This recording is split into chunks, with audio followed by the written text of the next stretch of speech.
You're probably vaguely aware that algorithms and big data can figure out what you like to watch and listen to. But what does that mean?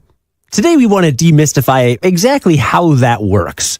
As reported by The Conversation, there are three major ways big data predicts what you enjoy seeing and hearing.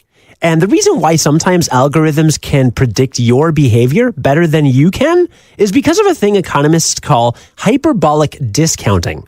That basically says that what people say they'll do in their free time is usually not what they actually do. Like when you say you'll stay home and get some work done, but you end up playing video games instead.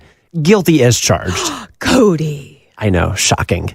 So back to three major forces helping algorithms predict human behavior. The first thing is what's called the long tail.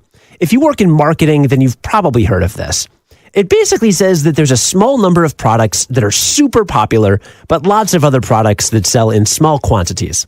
Think about smartphones. Tons of people have an iPhone, but there are literally hundreds of phones out there, and they all have a market. They're just a lot smaller. Similarly, a network TV station might greenlight a show they think will be really popular with a massive audience, but a company like Netflix will pick up a show with a more niche audience.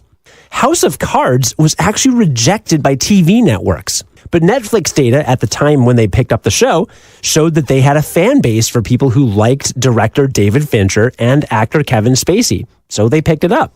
The internet is what makes it possible to find long-tail products, from obscure items on Amazon to niche TV shows on streaming services. The second big data trick is social influence.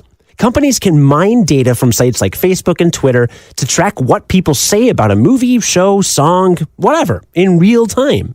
And they can adjust their marketing appropriately. One study showed that just by paying attention to social media buzz, a movie studio can predict how much money a film will make with 31% more accuracy than when they don't. And finally, consumption analytics feed that big data machine. This is big with books. You know how you can highlight passages from a book on your Kindle or e-reader? Well, if most of the highlights in a book come later in that book, then you know people are reading more of the book. And that helps companies like Amazon figure out which books to recommend to potential readers. I mean, if all the highlights in that book are from the first 10 pages, then, well, not that many people are making it past page 10. And it wouldn't be surprising if Pandora and Spotify did this with how much of a song you listen to. So there you go. Welcome to the future. It knows you better than you know yourself.